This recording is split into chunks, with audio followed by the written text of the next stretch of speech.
Welcome back to the countdown to Cheltenham, where I'll be previewing a race a day until the first day of the Cheltenham Festival. Today I'm going to be previewing the Arkle. It's a novice chase, grade 1, over 2 miles, ran immediately after the Supreme on day 1 of the Cheltenham Festival. Just having a quick look back over recent results of the race. The last 5 winners of the Arkle have been Gaelic Warrior, El Fabiolo, Edward Stone, Shishkin and Put the Kettle On. And the trainers of those horses have been Willie Mullins, Alan King, Nicky Henderson and Henry de Bromhead. Ran immediately after the Supreme, the ground tends to be the same. So as we mentioned before, likely to be soft ground at best, good to soft, possible heavy, but yeah, more than likely will start on soft ground. Looking back at past years' results, I think ideally you want to be in the 150s or rated higher than 150 and ideally won last time out. As you'll be able to see from the earlier picture, not many 5-year-olds have won this. You have to go all the way back to 2006 to find the last 5-year-old. However, it will change this year, and it was looking like it was going to be 2 5-year-olds taking each other on, but obviously the news of Sergino coming out on Monday has changed things up quite a bit. So linking to that, the current market principles are Madgeborough at 8 to 13, Le de Sud at 9 to 2, Only by Night at 12 to 1, Django Bay at 14 to 1, Touch Me Not at 14 to 1, and Ballyburn at 14 to 1. Now there was quite a few scratches from this race yesterday. Most notably, Willie Mullins now only has 2 possible runners here, and it's going to be between Madgeborough and Ballyburn. We'll start off with Madgeborough, the current market favourite for this race. No Sergino means he's very short in this market, but rightly so. I honestly thought he would go up in trip this season, but he's proved to be a really electric jumper of a fence. He's very quick. He might not look the safest, but he certainly doesn't lack speed for jumping. So yeah, he's going to be really hard to peg back. Obviously, had Sergino not been pulled out on Monday, and hopefully he's all right. Had he not been pulled out, then yeah, I think it would have been a very good race, probably one of the better races of the Cheltenham Festival. So unfortunately he's not here, which kind of leaves almost a penalty kick for Madgeborough. His performance at DRF put him and Sergino into a different kind of sphere to all these rivals. With a clean round of jumping, Madgeborough just wins, and honestly I can't see a way he loses if he gets round safely. Moving on to the now second favourite for the race in Le de Sud. Ran a cracker in the county last year. He's got course form, he's took to fences very well, and he's clearly the pick of the English bunch. As predicted, he's gone unbeaten against those rivals, dispatching them quite easily at most turns. He did face 2 Irish Raiders at Sandown and did beat both of them, both from the Gordon Elliott yard.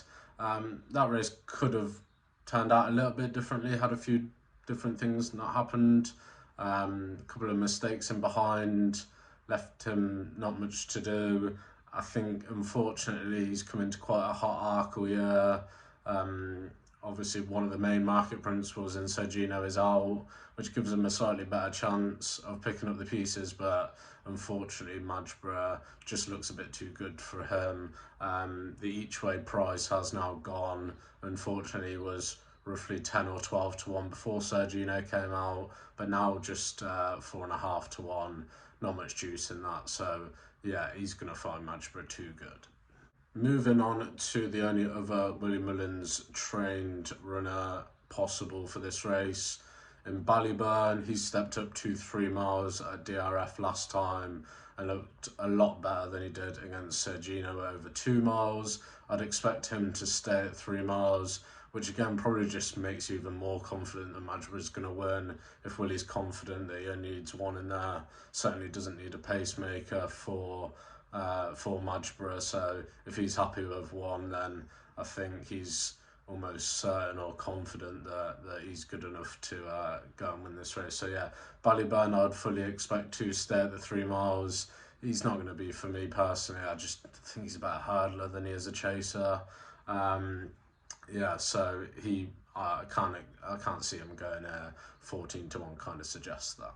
Next, Only by Night for the Gavin Cromwell team. She ran really well the other day at Exeter, getting a bit tired in the run-in. That was a little bit further than this race, but her other option or main target would have been the Mares Chase. The way she ran the other day might suggest she might not want that little bit further distance in the Mares Chase. She did look better over 2, however, I just don't think she would be able to be good enough, even with the mare's allowance in this race. It'd be interesting if they did run ahead. It might make me a bit keener, even more keen on Bioluminescence for the mare's chase. So yeah, unfortunately I just can't see it being good enough to kind of lay a glove on Madgebra. Moving on to Touch Me Not for Gordon Elliott. Watched a little Sporting Life stable tour. Gordon almost confirmed, pretty much did confirm, Touch Me Not runs in the race. He came second to Madgebra last time, which is a nice little piece of form at DRF in the Grade 1.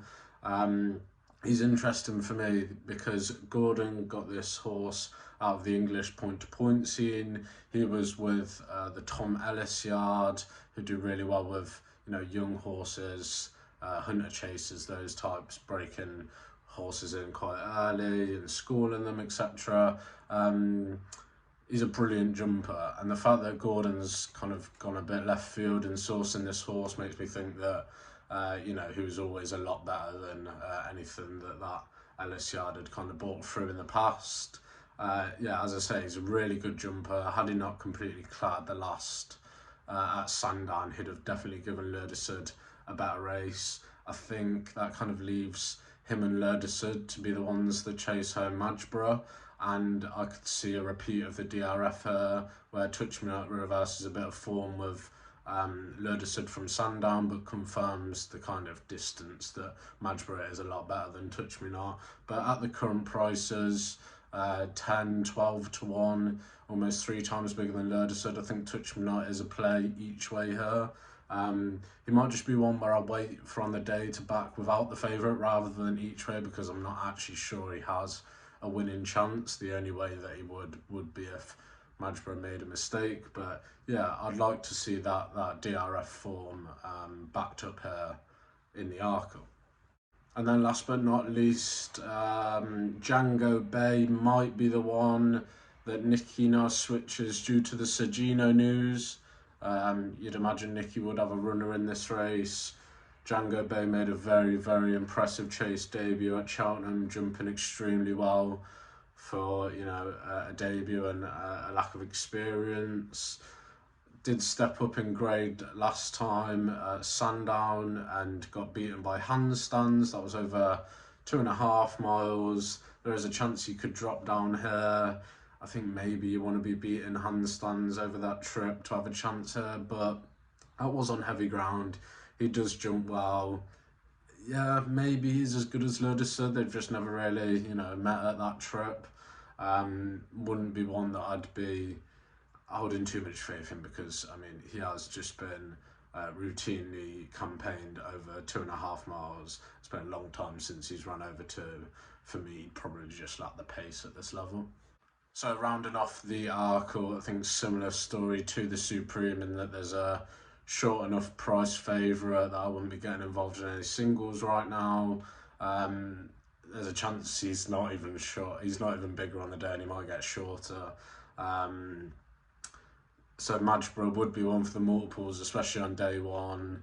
And then yeah, Touch Me Not each way, he'd rank as my kind of 2A horse, Lerdisud 2B, and then Django Bay, that 3rd or 4th spot. So that's been the Arkle preview. Check back tomorrow for a preview of the Mares Hurdle, and then the Champion Hurdle following that the next day.